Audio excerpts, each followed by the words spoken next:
Week 9 Sunday brought us a lot. Liz, what stood out to you? I'm wondering how Ken Wisenhunt is enjoying the remodeling of his man cave, because the Chargers are enjoying life without him. All I know is Lamar Jackson is the truth. And even more cleat drama for Odell Beckham. All of that and more coming up on Cover 3. Let's go.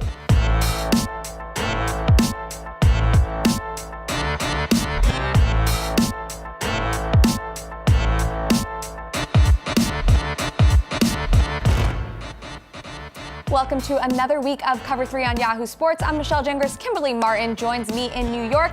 And you know, we've got you covered coast to coast. Liz Loza joining us from LA. We are now officially halfway through the NFL season after an exciting Week 9 Sunday. The Seahawks, Steelers, Chiefs, and Raiders all escaped thrilling finishes with wins. There was a rough season ahead for some first-year head coaches. That got even worse on Sunday. And Lamar Jackson and the Ravens were the ones to finally take down the undefeated Patriots. So let's start there and run the option.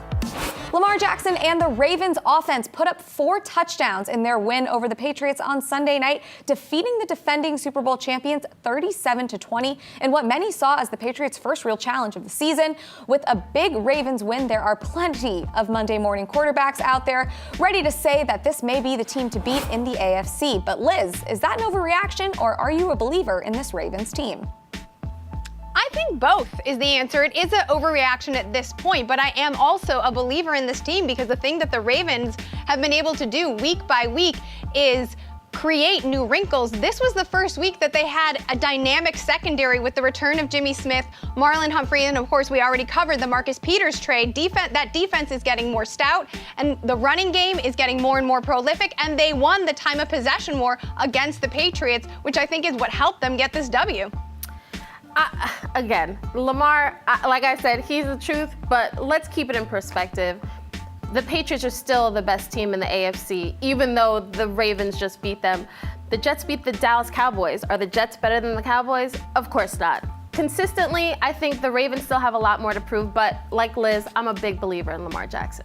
You got to admit that this was a very impressive performance for him. I mean, he's a 22-year-old. The way he was able to adapt to one of the best defenses in the league, you got to take that with a grain of salt. I mean, he's definitely impressing people early on. What do you think, Kimberly? Yeah, you know, and not just Lamar, but like Mark Ingram, he was incredible. Like, they were just able to run through the Patriots defense, just like the Browns did with Nick Chubb a few weeks ago. So this was a big win for the Ravens. Start. Yep. Next up, 2 teams at the top of their respective conferences eked out wins late Sunday. Patrick Mahomes sidelined. The Chiefs still managed to rally to defeat the Vikings at home on a last-second Harrison Butker kick. Matt Moore taking 2 of 3 at the helm, with Mahomes slated to return next week. Then in the NFC, Russell Wilson reaffirmed his case for MVP with a stellar overtime win against the Buccaneers. Kimberly, both games were huge, but which one was the bigger win, the Chiefs or the Seahawks? I'll go Chiefs, because the Chiefs want Matt Moore to be exactly what Teddy Bridgewater was for the Saints, just the bridge until the starter Patrick Mahomes gets back. So I think going into these games, I thought the Seahawks would handle the Bucs pretty well. They ended up coming back to win, but this was a game I didn't think the Chiefs were definitely going to be able to win. So for them to go against the Vikings, Kirk Cousins, all those weapons, that defense, I give it to the Chiefs.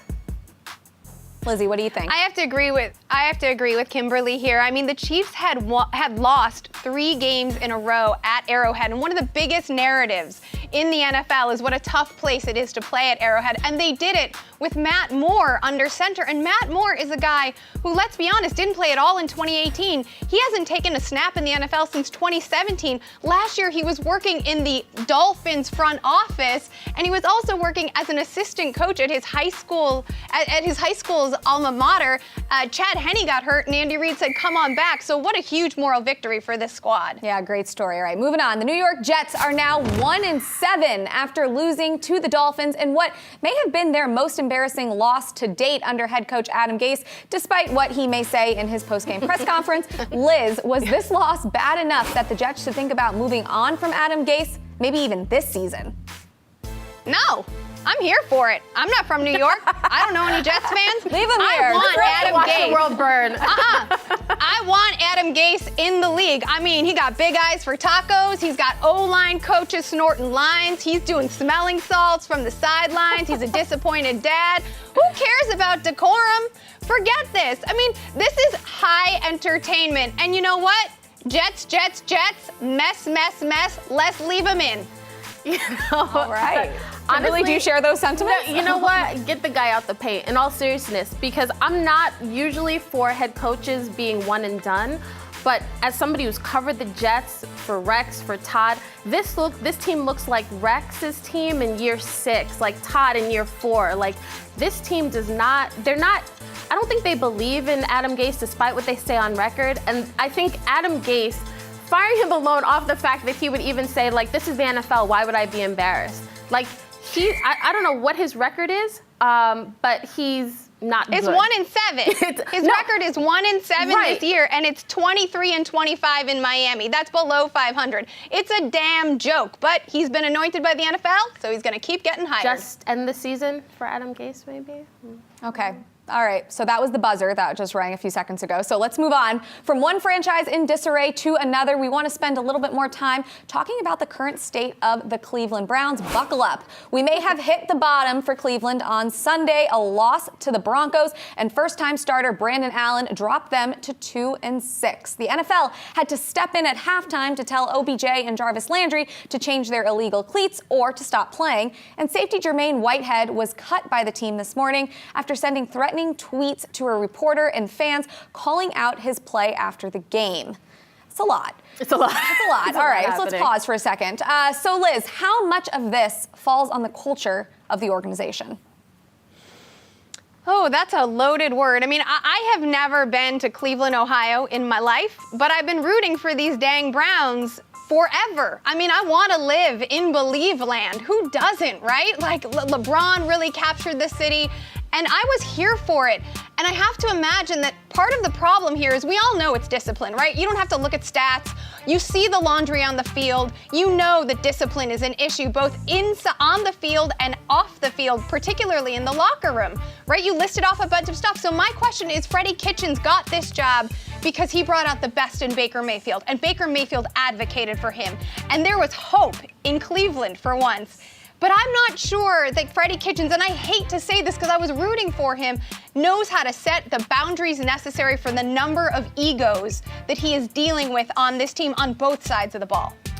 You know, with this team, I went to Berea twice. Once in April, I went during, I think, week 2, talking to these guys, talking to John Dorsey, talking to Freddie Kitchens about the expectations and managing the expectations. And they kept saying, you know, we're not trying to believe the hype. Don't believe the hype. And every time I would talk about this team, I would present the caveat of, on paper, they look great. If Freddie can get this team playing the way they need to, and use everybody, then they should be good. But like Liz said, the amount of egos and the fact that Baker, I even asked Baker, how are you going to convey the message that there's one ball and so many guys? Kareem Hunt isn't even on the field right now.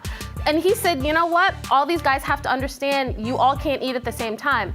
That's great to say in April and May and June. However, it's a different situation when the season's here. The media expectations, the GQ articles and Sports Illustrated articles, all those quotes have come back to bite you. And the expectations, I think that it's too much. It really is too much. And I don't think Freddie Kitchens has a good handle on everything. Are we almost putting too much pressure on Freddie Kitchens? He's a first-year head coach. I mean, I know he was an assistant for years and years, but this is a new challenge for him. And now, not only is it a new challenge, he's also faced with, as you guys mentioned, some huge personalities. So do we give this guy the benefit of the doubt, you know, trying to orchestrate and organize a team that has so many dynamic personalities on it? Unlike Adam Gase. Adam Gase was a head coach before, and he hasn't been good as a head coach. I would at least have a little bit more patience with Freddie, because you saw how Baker played last year after Hugh Jackson was gone and Freddie took over. Just as far as being the OC, I would be more patient with Freddie.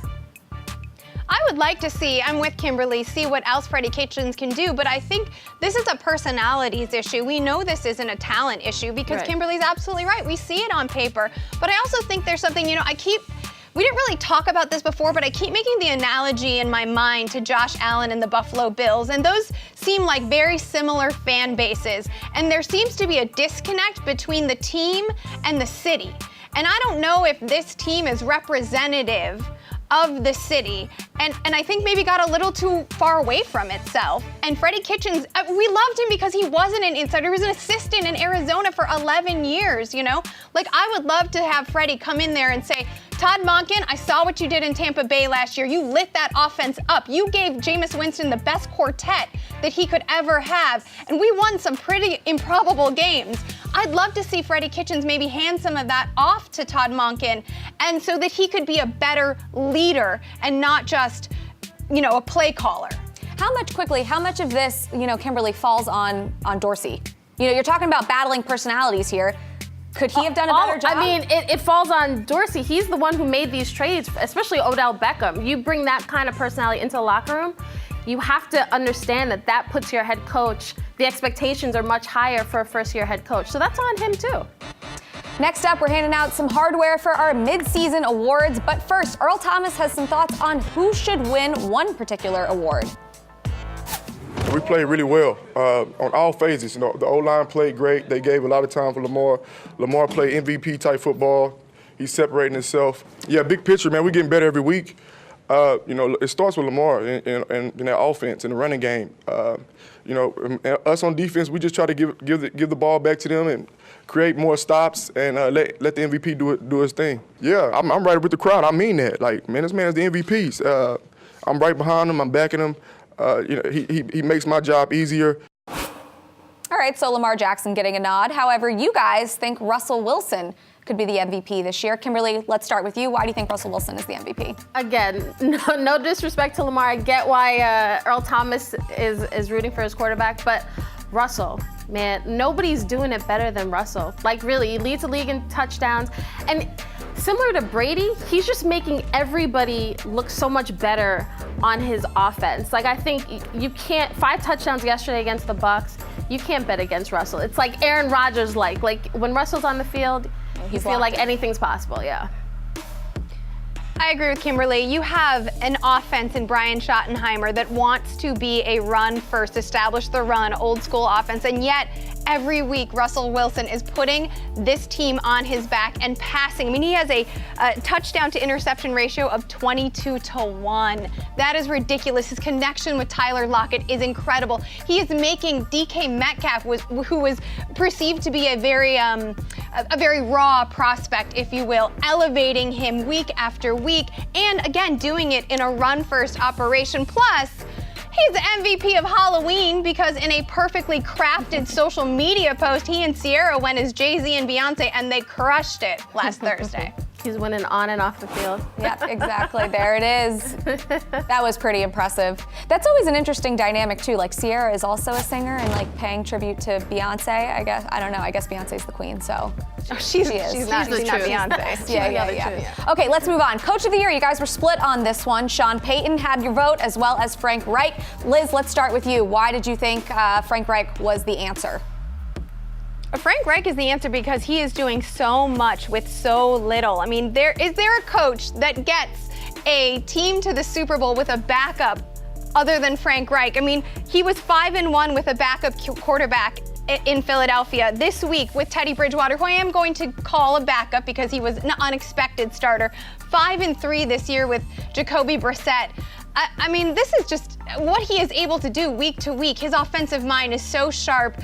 I am really in watching him mount obstacle after obstacle, and I wish he would get some good breaks because Brissett's got this MCL issue, but I imagine what could Frank Reich do with a healthy, potent offense, and the possibilities seem limitless. Yeah, I'm not with Liz on this. Frank was my preseason coach of the year.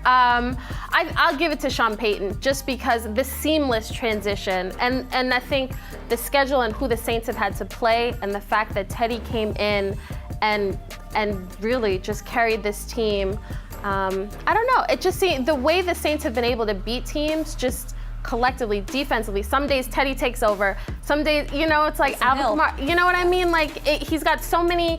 He has a lot of weapons, but to be able to use them all, and to still win in that division, I'll give it to Sean. Okay, next up, this is a category that I really liked, the best story of the year. Liz, who'd you have? I have Josh Jacobs, the rookie running back in Oakland. I mean, he has an incredible story from living in the back of his father's car to being the only running back drafted in the first round this past April. But also, he has the 6th most rushing yards on the season. And the knock against him heading into the draft was that he wasn't ever a starter in college and he couldn't handle a workhorse sort of load. And yet, he is touching the ball over 20 times per game and crushing it.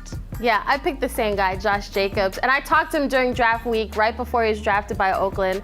His story, that sleeping in the middle row of that maroon Chevy Suburban, I mean, it is really incredible. And I think what he's been able to do as a young kid with that backstory, I think he's even broken Marcus Allen's rookie rushing record.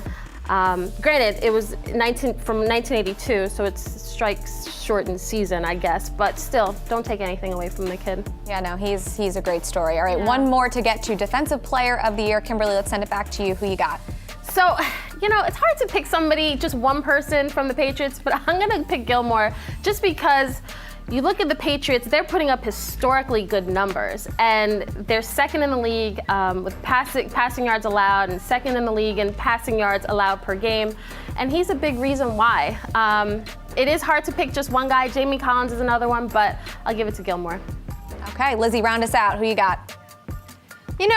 I am going to say Cam Jordan for a lot of the reasons that Kimberly talked about Sean Payton. I think Cam Jordan as the heart of this defense, not only averaging a sack per week, but also going to the Pelicans games dressed as a referee on Halloween, saying this is hate week, knowing that he's got Atlanta up next. In fact, he said, you talk about when you have the Falcons circled on the calendar for the year, it's the most important game because it's the next game, except it's not because it's Atlanta. Like, he throws shade, he keeps the city together. I love what he's doing. And I also just got to get a shout out, because we don't have a rookie on the list, I don't think, to Nick Bosa, who could very well make a run for Defensive Player of the Year, playing lights out well. I mean, he was the prince that was promised.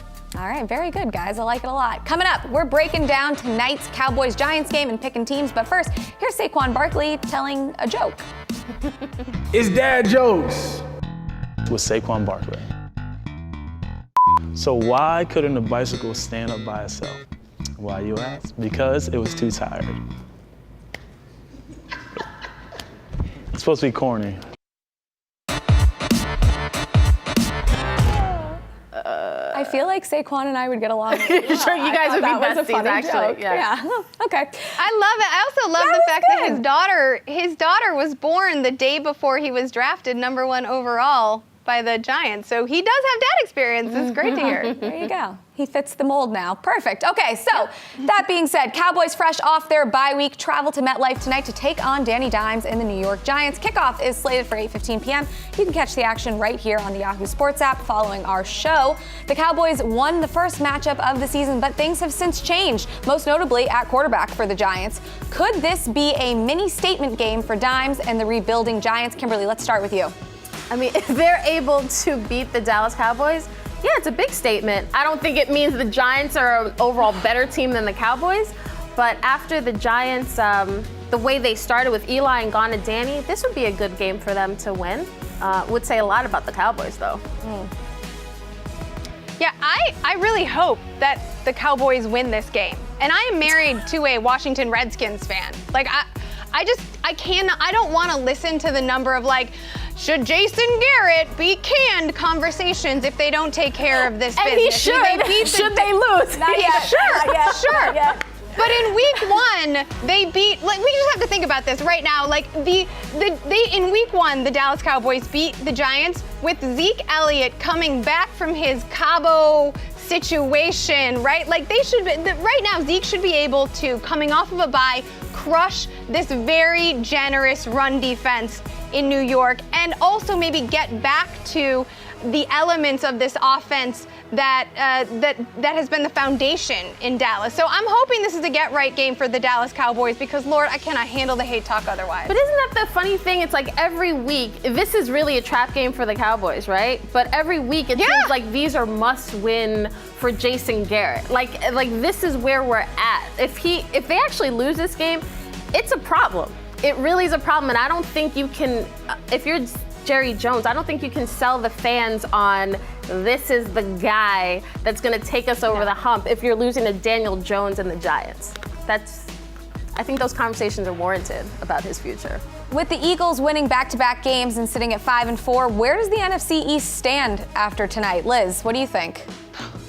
Well, the Eagles have been pinning their hopes of victory on a 32-year-old wide receiver with durability concerns who came back from injury, finally caught one ball, and then was out, and now is out for the rest of the season. So what I do think Doug Peterson has been able to do is try slowly to get creative. He's got these two tight end sets. Dallas Goedert is out there. He's trying to work the running backs, and it has worked recently, but I just don't think that either the Cowboys or the Eagles are the teams that we thought they would be, powerhouse teams that we thought they would be heading into the season.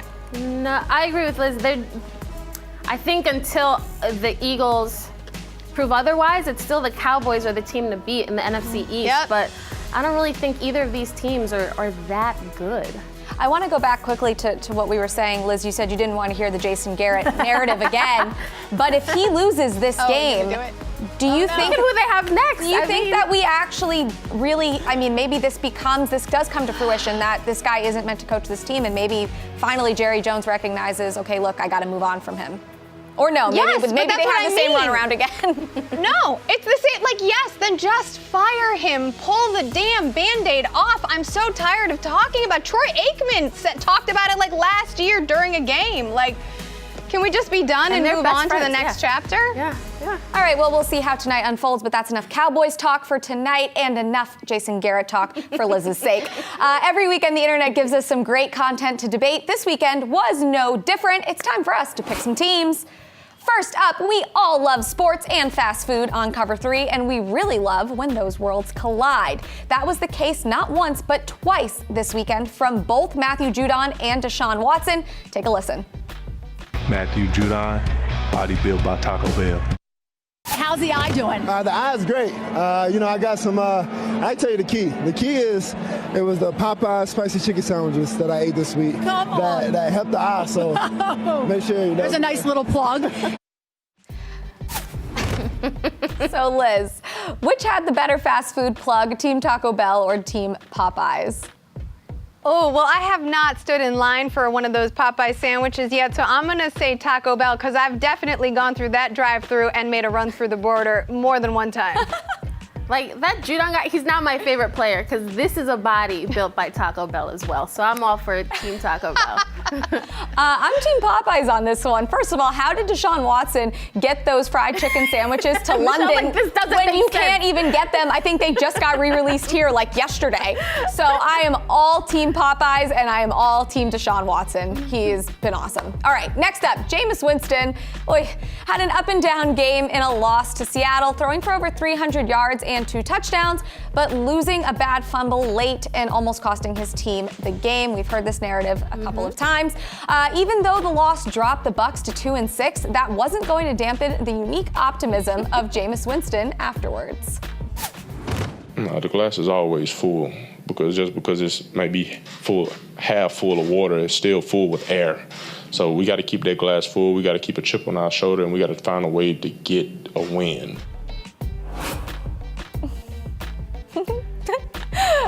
Sorry, I needed a second there. Kimberley, after that eloquent explanation, are you team half full or team always full? I think, you know what? I'm team Jameis and half full. I don't know. Things have been so bad this year that, I appreciate his optimism, right? Look on the bright side. So, yeah, half full with air, I guess. I just think maybe he needs to take a deep breath of that air and a sip of that water and play a clean game. Oof. This is like some Kyrie Irving, Earth is flat. I'm trying to like understand it on another level. I don't know. I like his optimism, and especially, you know, at Kimberley, as you alluded to, his record and the way he's playing. We need all the optimism we can have. So, all right, team always full. We'll take it. All right, finally, we leave the field and head over to the ice where the Dallas Stars, some hockey, were hosting the Montreal Canadiens for an innocent hockey game until the fan cam caught these Montreal fans feasting on a giant tub of, yes, that is mayonnaise.